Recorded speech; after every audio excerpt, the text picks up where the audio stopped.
Assalamualaikum warahmatullahi wabarakatuh. Kembali lagi di program Kata Ustadz dengan Atri di sini. Nah, Atri juga sudah kembali dengan Ustadz Wahid, Ketua Ikatan Dai Indonesia Jawa Tengah sekaligus pengasuh Ponpes Bina Amal Semarang. Nah, perbincangan kita masih seputar Ramadan ya, tapi kali ini saya khususnya ingin bertanya-tanya mengenai Idul Fitri. Nah, Hari Raya Umat Islam. Nah, langsung saja kita sapa. Assalamualaikum Ustadz Wahid. Assalamualaikum warahmatullahi wabarakatuh. Alhamdulillah sehat ya Ustadz ya. Alhamdulillah sehat walafiat. Ustadz, kali ini kan Atri ini ingin menanyakan beberapa pertanyaan mengenai Idul Fitri. Nah, kan mengingat COVID tahun ini itu banyak eh, yang ingin pulang kampung nih di tengah pandemi ini. Nah, kayak yang tahun kemarin pun Idul Fitri aja pulang kampung waktu itu tidak diperbolehkan oleh pemerintah. Nah, kalau untuk sholat tarawih sendiri tahun kemarin juga ditiadakan ya Ustadz ya. Nah, kalau untuk Idul Fitri saat ini nih, kan ini kayak istilahnya sudah kita beberapa yang sudah melakukan vaksin. Nah, kalau sholat Idul Fitri sendiri Ustadz, boleh nggak sih sebenarnya dilakukan sendirian di rumah atau memang harus berjamaah? Ya. Baik, bismillahirrahmanirrahim. Sholat Idul Fitri itu ada aturannya. Aturannya mirip dengan sholat Jumat, kecuali dibalik ya. Kalau sholat Jumat itu khutbahnya terlebih dahulu baru sholat. Kalau Idul Fitri sama Idul Adha itu khutbahnya di belakang, sholat dulu baru khutbah. Syarat yang lain sama, harus jamaah, ada khatibnya, ya kan? Otomatis tidak hanya satu orang karena ada khatib, di situ nanti ada imam, ya kan? Ada jamaahnya. Sehingga kalau pertanyaannya boleh nggak sholat sendirian? Ya nggak sah karena tidak memenuhi syarat gitu. Makanya ketika misalnya, tapi saya tidak dengar apakah memang besok dilarang ya kita mengadakan sholat Idul Fitri. Kok saya kira tidak. Mungkin di satu tempat tertentu dilarang, tetapi banyak tempat lain yang menyelenggarakan. Kayak dulu juga begitu ya, tahun yang lalu karena waktu itu COVID juga sedang mengganasnya, jadi banyak data yang menunjukkan peningkatan korban COVID, sehingga pemerintah membuat kebijakan yang agak lebih ketat ya soal sholat tarawih dan sholat Id. Sampai beberapa tempat di kota misalnya benar-benar tidak menyelenggarakan. Tetapi di kampung masih jalan, kampung masih biasa. Nah, kali ini saya tidak mendengar ada larangan, ya walaupun memang mungkin kita dengar ya ada kebijakan yang lebih keras terkait dengan soal mudik sampai dicegat-cegat ya, tidak boleh pulang kampung. Nah, sehingga kalau memang kita tidak mungkin menyelenggarakan sholat secara umum di masjid atau di lapangan, ya tidak melaksanakan pun kan tidak masalah. Karena hukumnya sunnah, bukan wajib seperti sholat Jumat. Sehingga tidak apa-apa juga tidak menyelenggarakan. Tetapi kalau pertanyaannya, bagaimana kalau di rumah sendiri apalagi begitu ya? Nah, ini tentu saja tidak sah ya, Ustaz. Nggak memenuhi syarat. Oke, kalau ini ada yang itu pertanyaan nih Ustaz ke saya. Kalau saat bangun kesiangan nih di hari Idul Fitri, kan biasanya kita ada yang terlambat seperti itu. Nah, boleh nggak sih kita tetap ikut ke sholat Id itu? Sebenarnya begini, sholat Idul Fitri ya terutama itu kenapa diselenggarakan dengan anjuran supaya di lapangan atau di masjid ya. Tapi intinya memang di lapangan itu agar semua orang bisa berkumpul di situ. Atau di masjid pun masjid yang besar mestinya yang bisa menghimpun seluruh kaum muslim. Ini asal mulanya seperti itu. Nah, sampai-sampai dalam hadis itu disampaikan supaya bahkan orang-orang wanita yang haid saja supaya hadir di dalam majelis itu. Makanya kenapa di lapangan agar orang-orang yang haid, yang berhalangan itu bisa datang ke situ untuk mendengarkan khutbah. Jadi kalau pertanyaannya boleh kita nggak datang ke sana? Boleh, bahkan kan misalnya sholat sudah selesai nih, kita bangun ternyata udah selesai sholat itu, tinggal khutbahnya aja, datang aja ke sana. Sementara tempatnya dekat misalnya, datang ke sana mendengarkan khutbah itu lebih baik ya daripada di rumah saja gitu. Meskipun kita sudah ketinggalan tidak sholat dan tidak usah sholat percuma begitu kan, sholat sendirian tidak sah. Kita datang aja mendengarkan khutbah. Ya, itu anjurannya begitu. Makanya kenapa di jalanan, di lapang itu biar ada syiar yang besar. Gitu. Kalaupun di masjid, ya masjid yang besar yang bisa menghimpun dari berbagai musola, dari berbagai masjid yang kecil untuk bisa di masjid yang besar. Itu asal mulanya semacam itu tentang Idul Fitri dan Idul Adha karena memang itu sebuah ibadah ya yang memang dimaksudkan sebagai syiar menunjukkan kebahagiaan kita, kegembiraan kita. Kalau Idul Fitri namanya juga Idul Fitri. Idul Fitri itu artinya kembali kita makan, kembali kita tidak berpuasa lagi, itu maksudnya. Ya. Oke, Oke Ustadz. Ini Kak Atri pengen tahu nih di Idul Fitri ini kan ada namanya puasa Syawal, Ustadz. Nah, apa bedanya puasa Syawal dengan puasa-puasa yang lain, Ustadz? Dalam satu hadis dikatakan barang siapa yang berpuasa Ramadan kemudian fa'atba'ahu sittan min Syawal, kemudian dilanjutkan dengan 6 hari di bulan Syawal, maka kannahu yasumud dahra, ya. Itu ibaratnya dia seperti puasa selama 1 tahun. Itu jadi apa puasa Syawal itu? Ya puasa yang dianjurkan, disunnahkan oleh Rasulullah SAW dengan pahala yang luar biasa, sehingga kalau Ramadan plus 6 hari itu sama dengannya, bukan sama dengan 36, tapi sama dengannya 360 hari. Nah, itu matematika syariah itu seperti itu ya. Nah, jadi bisa beda dengan matematika kita biasa gitu. Itu maksudnya puasa Syawal. Jadi tidak ada hal-hal yang cerita yang spesial dan seterusnya, tetapi itu semata-mata anjuran Rasulullah SAW yang dibalik itu ada pahala besar yang dijanjikan. Untuk waktunya, Ustadz? Waktunya sejak tanggal 2 Syawal. Tanggal 1 Syawal haram berpuasa. Ya, hari di mana kita sholat Idul Fitri tidak boleh berpuasa. Baru tanggal 2 Idul Fitri berarti. Kenapa? H+2 Idul Fitri gitu. Ya.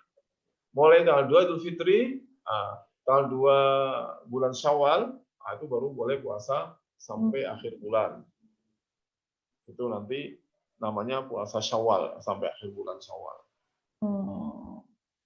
Oke, kalau untuk ini Ustadz, di bulan Ramadan sebelumnya kan biasanya ada nih cewek-cewek atau mungkin laki-laki yang bekerja keras kayak gitu memiliki utang puasa di bulan Ramadan. Nah, dan sebenarnya kalau untuk membayar utang puasa ini didahulukan yang puasa Ramadan atau yang utang puasa Syawal gitu, Ustaz? Baik.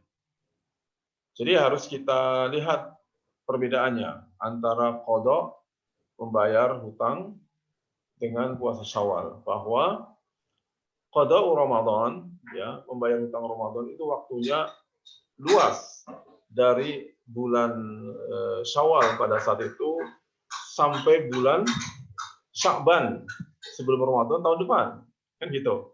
Itu waktu bayar utang itu 1 tahun penuh, plus minus ya. 1 tahun plus minus. Nah, sedangkan puasa Syawal itu hanya 1 bulan itu, hanya 1 bulan selama bulan Syawal. Sehingga kalau pertanyaannya mana yang didahulukan, puasa Syawal atau bayar hutang? Puasa Syawal dulu aja, nggak apa-apa. Karena waktunya terbatas. Nanti kalau ditunda-tunda sampai Syawal habis, nah itu malah jadi nggak kebagian ya, puasa Syawal. Sementara qada Ramadan atau membayar bulan Ramadan itu bisa sampai tahun berikutnya. Ya, sampai bulan Sya'ban sebelum Ramadan itu diperbolehkan bayar. Jadi silakan puasa sunnah dulu santai ya. Artinya gini, tidak usah terburu-buru membayar hutang. Karena masih banyak waktunya gitu. Tetapi yang terburu-buru adalah puasa Syawal. Jangan sampai biasanya kan orang masih hari-hari awal kita pengen asik-asik ya menikmati makan, karena sudah sebulan kita puasa, ya nggak apa-apa gitu. Kita mulai puasa mungkin pada hari ke-5, ke-6, atau bahkan setengah bulan baru kita mulai puasa. Kan waktunya terbatas sampai akhir Syawal. Nah itu lakukan terlebih dahulu puasa sunnah Syawal untuk mendapatkan pahala sunnah Syawal gitu. Soal bayar hutang nanti dibahas berikutnya, baik pada masa bulan Syawal boleh kalau sudah selesai 6 harinya, nanti kemudian saya pengen puasa lagi lah, tanggung buat bayar hutang 3 hari atau 4 hari Ramadan, silakan dilanjutkan. Kalau berarti ini untuk waktu puasa Syawal itu tidak boleh digabung dengan niat membayar hutang ya Ustaz? Nggak perlu, tidak perlu. Dan sendiri. Dan begini, ya itu juga ada diskusi ya para ulama, tetapi yang paling kuat pendapatnya ya namanya ibadah itu ya satu-satu, jangan dirapel. Masa satu ibadah kemudian niatnya dirapel ini pas ya kecuali mungkin puasa hari Senin, karena hari Senin itu kan hari ya, jadi bedakan dengan Syawal. Syawal ini kan bulan, kita bicara bulan gitu kan. Sehingga kalau kita niatnya membayar hutang saja, ya membayar hutang itu kita mengkodok, selesai. Niat Syawalnya tidak ada di situ. Tetapi kalau kita niat puasa sunnah saja, ya sunnah saja. Ya, kita tidak mendapatkan belum membayar hutang Ramadan. Beda dengan puasa Senin Kamis, itu kan puasa hari. Anda hari ini puasa Senin. Kemudian niat Anda adalah niat membayar hutang. Maka Anda mendapatkan pahala puasa Senin dan hutang. Karena namanya sudah puasa Senin, puasa Kamis. Jadi soalnya sudah begitu. Itu puasa Senin dan Kamis. Jadi ketika kita puasa hari Kamis itu, niat qada, insya Allah dapat pahala puasa sunnah Kamis. Begitulah kira-kira yang disampaikan oleh para ulama. Tapi untuk yang lain-lain tidak bisa dicampur-campur niat sholat, niat puasa qada dicampur dengan niat puasa yang lain. Yang lain, oke. Ini Ustaz, kalau untuk Idul Fitri nih, Idul Fitri kan ini sebentar lagi nih. Nah, apa aja sih amal-amalan yang bisa dilakukan nih umat Muslim jelang Idul Fitri dan Idul Fitrinya itu? Idul Fitri adalah sebuah momentum, gitu ya, momentum yang dihadirkan oleh syariat itu memang dalam rangkanya sudah dalam rangka kita berbahagia, ya, bersukaria, sampai-sampai diharamkan oleh syariat kita berpuasa, begitu ya. Jadi momentumnya ini momentum kebahagiaan. Karena itu kita tidak perlu bicara amalan apa, anjurannya, kemudian doa-doanya apa, tidak perlu dibebani dengan begitu, karena ini memang kebahagiaan. Nah, kalaupun ada syariat ketentuannya itu hanya sholat Idul Fitri. Setelah itu apa? Ya sudah kembali seperti yang lain-lain gitu. Tidak ada hal-hal yang khusus, nanti ada doa khusus Idul Fitri, ada amalan khusus Idul Fitri, tidak ada begitu. Karena ini momentumnya momentum kebahagiaan. Justru momentum kita tidak boleh puasa, momentum kita bersilaturahmi, ketemu orang, saling mendoakan. Doanya aja tidak spesial. Doanya cuma taqabbalallahu minna wa minkum. Itu aja. Ya, doanya doa yang tidak jelimet-jelimet ya. Taqabbalallahu minna wa minkum itu artinya semoga puasa kita diterima oleh Allah. Oh iya, sama-sama. Taqabbalallahu minna wa minkum gitu kan. Nah, kalau kemudian ditambahkan dengan mohon maaf, itu tradisi kita aja. Oh, jadi Ya, maaf-maafan itu sebenarnya hanya tradisi ya, Ustaz? tradisi. Oh, Tradisi. apakah itu hanya Yang tradisi di Indonesia aja, Ustaz? Atau kayaknya, bagaimana?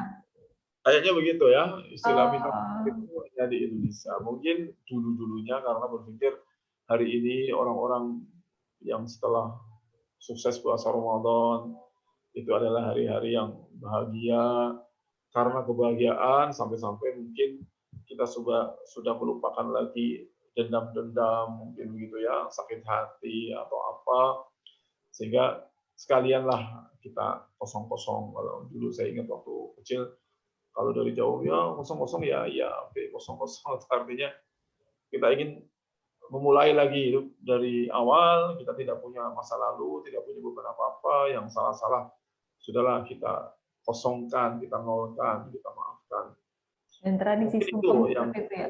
Ini akhirnya sebenarnya baik, itu nggak apa-apa ya, Ustaz ya? baik-baik aja, nggak masalah.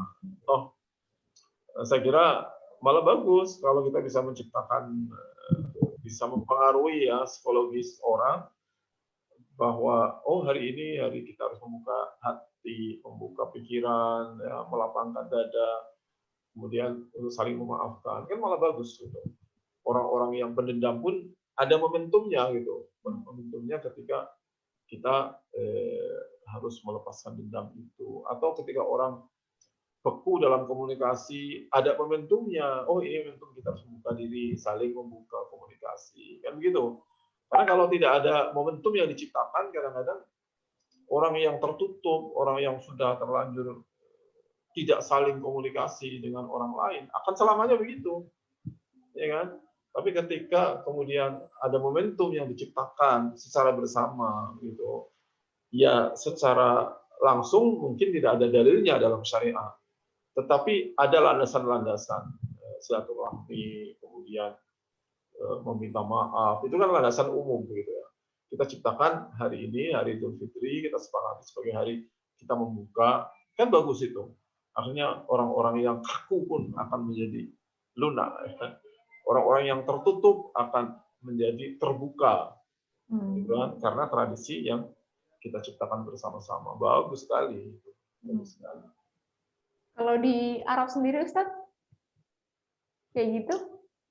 Di sana cuman sebagaimana tuntunan syariah aja, ya mendoakan taqabbalallahu minna wa minkum, Aidun Sa'idun, ya, selamat Idul Fitri, Aidul Mubarak, ucapan-ucapan begitu ya. Tradisi maafkan 00 gitu? Ada. Oh iya. Berarti saya baru tahu ini. Makanya Indonesia itu unik ya, unik dan bagus kayak gitu-gitu tuh. Sesuatu yang bagus sampai mentradisi, sampai mudik dibela-belain ya. Saya barusan baca ada orang Solo yang mudik dari Jakarta jalan kaki ke Solo itu jalan kaki bawa gerobak. Ditulisin itu, ini perjalanan mudiknya orang kere katanya. Ya, karena ini momentum ya Ustaz. Kalau orang Ya, Indonesia kan ini momentum untuk saling kumpul dengan keluarga dan yang muda datang ke tempat yang lebih tua. Ya, makanya ketika pemerintah menginginkan tidak terjadi pertemuan-pertemuan ya, karena itu berbahaya, virus COVID-nya masif gitu. Ya memang tidak mudah untuk mencegah orang tidak pulang kampung, itu tidak mudah ya. Tapi ya namanya pemerintah memang harus membuat kebijakan yang istilahnya begini, mempertimbangkan sesuatu yang jauh lebih besar gitu dengan mengorbankan sesuatu yang lebih kecil. Asumsinya begitu. Cuman teknis di lapangan itu seperti apa, saya kira ini yang harus dirumuskan oleh pemerintah dalam kebijakan-kebijakan politik. Ya, nah gitu ya Tribunus tadi memang harus mematuhi pemerintah dan selalu ini ya kan karena masih pandemi walaupun sudah divaksin tapi kan kita harus tetap menjaga diri dan terlebih menjaga orang-orang di sekitar kita juga. Ya, karena faktanya virus ini belum dianggap hilang sama sekali, masih ada. Orang-orang yang kejangkit itu masih ada. Jadi tetap kita harus waspada.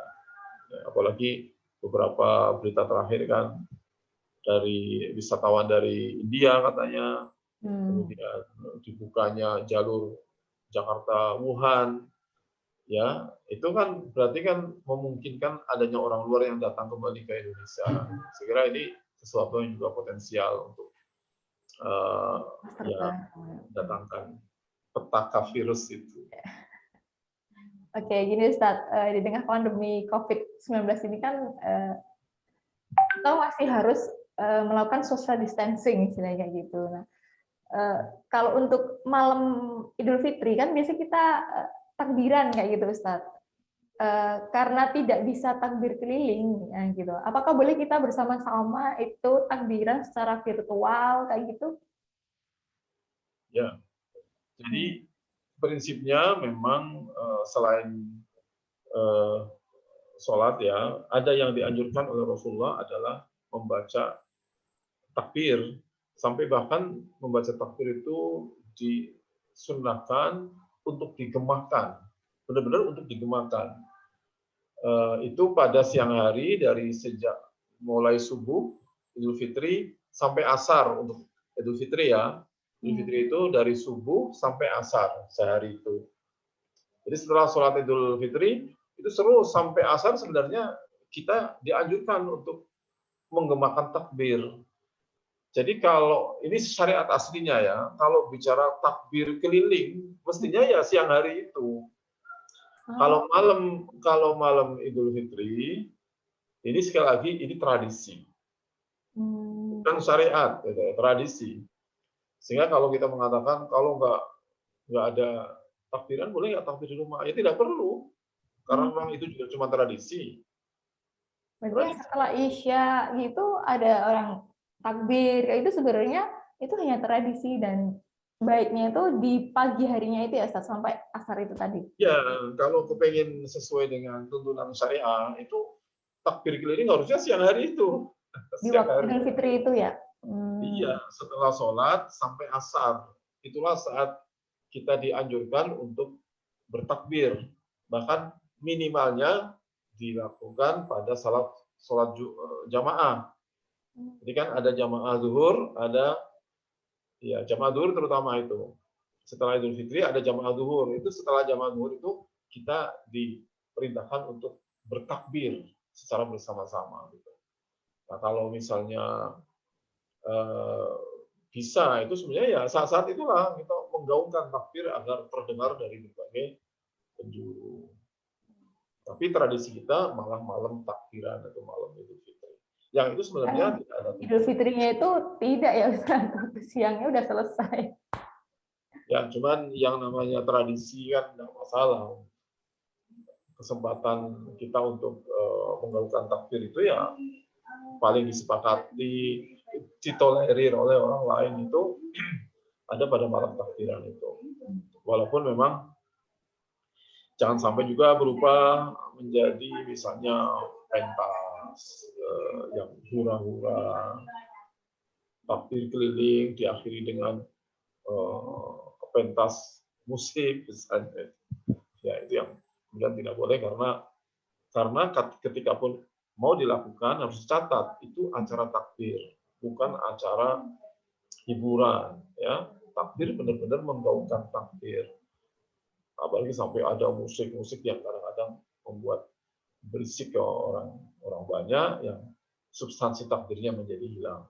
Itu yang tidak boleh kayak begitu karena itu akan membuat rancu. Mana ini ibadah ini ya, bukan sedang pesta, bukan sedang apa, sehingga jangan sampai kemudian menjadi hilang maknanya.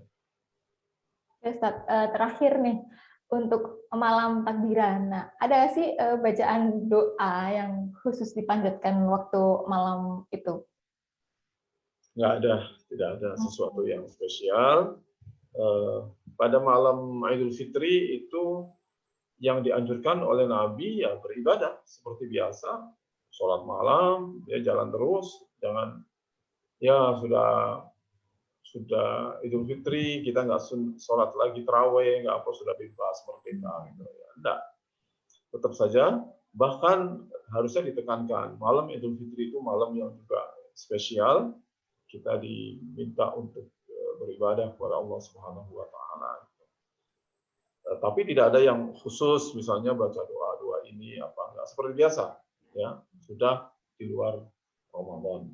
Namanya sudah sholat tahajud lagi. Bukan sholat tarawih. Oh. Ya, terima kasih ya Ustadz Wahid sudah memberikan ceramahnya dari bulan Ramadan sampai yang Idul Fitri seperti itu. Nah, itu tadi ya Tribuners dari Ustadz Wahid mengenai Ramadan dan Idul Fitri. Semoga menjadi berkah dan bermanfaat untuk semuanya. Amin. Nah, semoga pertanyaan tadi juga menjawab pertanyaan kamu ya. Oke, sekian saya Atri pamit. Selamat menunaikan ibadah puasa dan menyambut sukacita Idul Fitri. Assalamualaikum warahmatullahi wabarakatuh. Terima kasih, Ustaz. Terima kasih sudah nonton. Jangan lupa like, subscribe, dan share ya.